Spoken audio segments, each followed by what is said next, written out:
Episode 4, Organic Food versus Non-Organic. Plants for Life Podcast is straight conversation about plant-based whole foods, also known as ITAL lifestyles for health and wellness with a special focus on cannabis. Felecia Dawson MD, cannabis advocate, educator, dual board certified physician, Obstetrics, Gynecology, and Integrative medicine. Oskii Chevanier, fourth generation Jamaican herbalist, plant-based nutritionist, indoor cannabis cultivator, and veteran cannabis pioneer. And Marilyn Pierce RN, author, speaker, and cannabis advocate. Join us as we discuss nutritional plant-based lifestyles, including cannabis.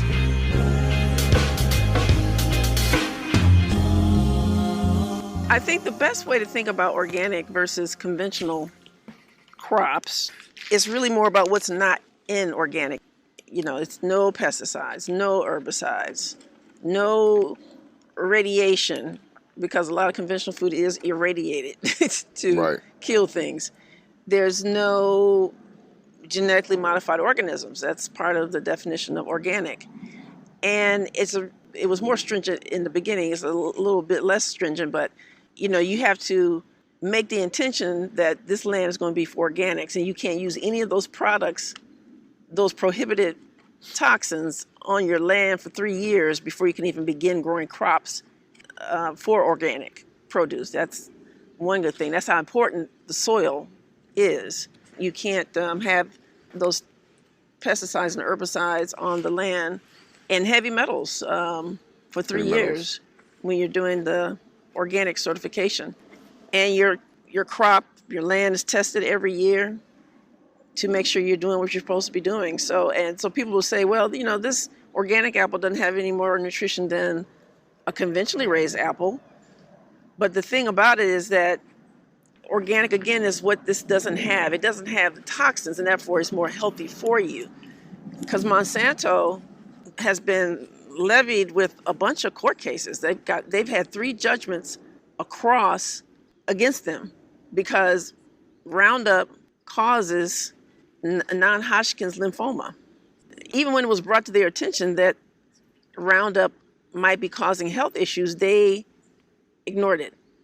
Right. And for 3 different court cases to be settled or be determined in place of the plaintiff, multi-million-dollar settlements. I mean, I think the last one was $2 billion, and Monsanto appealed it, and they still lost, but the judge did reduce the winnings down.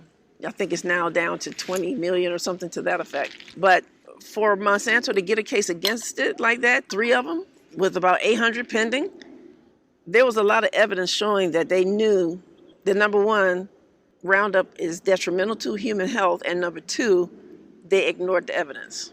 And that's why I believe they lost, and they're going to lose even more. Yet, they have merged with Bayer and created their cannabis strains. So that's what's coming for people right now in the cannabis industry. That entity that you just talked about has partnered with Big Pharma. No, they were Bayer, bought. They were bought by Bayer, Monsanto was bought by Bayer. Boom. And are now producing cannabis seeds. So that's pretty much what's taking over the shelves is what's going to take over the cannabis industry. And that's a host for another podcast. That's if the people don't understand that what's going on in politics affects your life. Right. If you do not get involved, you're going to have politicians who are being paid by the pharmaceutical industry, and they're going to prohibit home grow.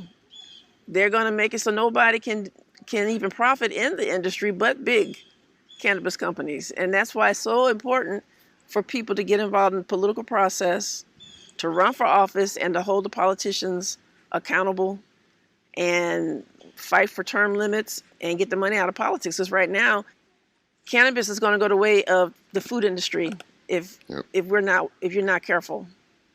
And even though, and I'm seeing a slight turnaround, because even the food industry understands that the way that they raise crops and destroying the soil, that we've got about 60 years at the end of this, 2000s, we're not going to even have any soil to grow crops on. And they know that even their stuff they're not going to be able to do it. So they're even starting to contribute to an initiative that I think came together the end of last year, where they're going to work on sustainable soil practices, because their companies can't even exist without soil to grow the crops in. Right. That's also where this innovation is, where the grant money is coming in as well too, because all that got put in there this last little round here, because they know that agriculture as we know it is failing. All the farmers are old and dying off. The skill has not been passed down.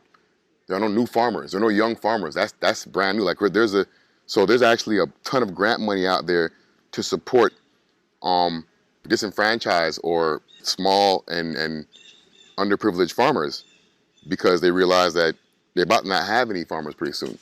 One more thing I want to say on that note, as important as it is to vote, is as important as it is to learn about how to grow this plant yourself and get yourself a reputable seed producer.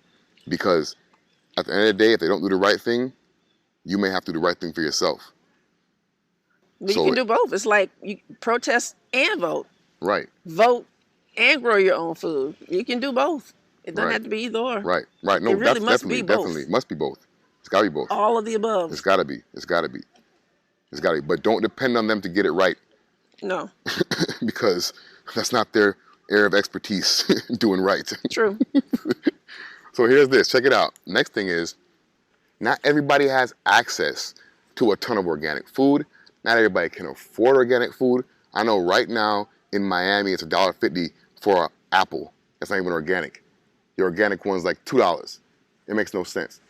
If you can't grow your own vegetables or fruits, then eating organic straight through might not be in your budget, or you may not be able to get mostly organic food. If you can even get to it, you may have only Walmart in your vicinity and a corner store, because that's how it goes sometimes. I know that's how it is in my neighborhood. If you don't have a car, you're not getting no food. You're gonna have to go to Walmart. So and Walmart does have organic. They do have organic, but you're limited. Yeah. So you can't design your diet around organic if you have a Walmart for an option. True. But you can know how to wash the inorganic produce or the non-organic conventional produce, right? Yes. and Properly. washing it might take care of some of that surface herbicide, some of that surface pesticide, but if you have a crop that's been sprayed its entire life, the blossom, everything, that all those chemicals are still in the flesh of that fruit. Right. All the chemicals are still within that vegetable or plant. It's been fertilized too. And you can't wash that off. And so, True. I mean, it's better than nothing to wash it off, but it's not as good as it can be. But it's understandable. Yes, organic is expensive, and that's why we talk about going to the Environmental Working Group's website, ewga.org, and look at their Dirty Dozen and their Clean 15, and try to stay away from the Dirty Dozen, because those are the foods and fruits and vegetables that are the highest in pesticides and herbicides and all that, and stick with the Clean 15 because they have lower amounts. And so if you're on a budget, that is what you do. Go for the Clean 15, avoid the Dirty Dozen. Right.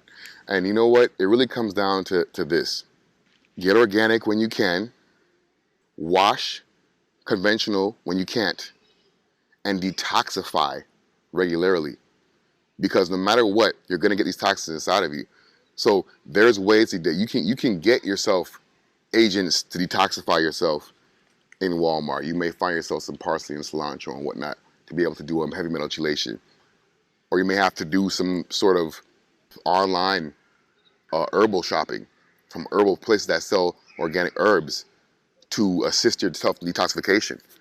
Or get yourself some, get a list of the best organic and alkaline foods in the Walmart or store close to you, so that you can form a fruit fast in some sort of way. So at the end of the day, the last element of organic and conventional is detoxification. Get it when you can, if you can afford it. Wash it with salt, lemon juice, and vinegar, and baking soda. You can make a solution of salt, lemon, vinegar, and baking soda to wash conventional vegetables. And that will take off the majority of what's attached to the outside. Of course, it will not drain the fertilizer that has been used to produce it, and the pesticides that have been soaked inside of it. Plants are so absorbent that they're just constantly absorbing everything. So we talked about what organic is, what the finances of it, and we have to remember to talk about why it's important. We eat 2-3 times a day, so that means you're taking in information. I like to think about what you eat, what you think, what you do. All that is information that you're bringing into your body, and all that information is talking to your genes. And you want that information to be promoting health. You want that information to be turning off cancer genes. And so eating organically helps you to bring in some good information that's health promoting. And it's not just what you eat, it's your air, your water, the chemicals you use to clean your home, the products you're using on your skin, on your body, on your children, on your clothing to wash them. All of those are contributing to our toxic load. Right. So food is a big part of it because we all do it every day, a couple times a day. But you really have to look at, everything. When we take in things that are toxic, it causes chronic inflammation. And we think that that's the cause of pretty much all of our illnesses today, the diabetes, the high blood pressure, the heart disease, the cancer, all of that's from chronic inflammation because we're bringing stuff in to our homes, into our bodies, putting on our skin, that's causing chronic inflammation. I remember seeing an experiment where there was someone was eating a piece of meat and they watched to see how quickly it digested. When they added dye to that same piece of meat, it took hours for the body to digest it. That's what happens when we modify our food with things that do not serve our health. Artificial. It causes inflammation. It makes it difficult for the body to recognize it, to break it down, to protect itself against it, because it just can't recognize it. So that's why eating organically, living organically if you can, is important, because it helps you to be your best version of you and give your body good information. Absolutely. Organic when, if you can. Conventional, wash with a solution of baking soda, lime juice, and salt. Avoiding the dirty dozen. Avoid the dirty dozen. And do the clean 15. And clean 15. And detoxify often. Period. If you eat organic all day long anyways, you got to detoxify because there's a ton of more toxins bombarding us than just our food. So yeah, if you're alive on the planet today, right, you've got to detoxify. Thanks for listening. Please subscribe to this podcast. Also, look for us on YouTube and at plantsforlife.com. Plants for Life. Plant-based lifestyles and ancient nutritional treatment strategies. Plants for Life. The ideas presented in this podcast are meant for general informational purposes only and should not be considered professional advice. The Plants for Life podcast and Plants for Life LLC and all affiliate subsidiaries disclaim any liability for any damages arising out of reliance on the information presented. Please consult licensed professionals for any medical, legal, or business advice.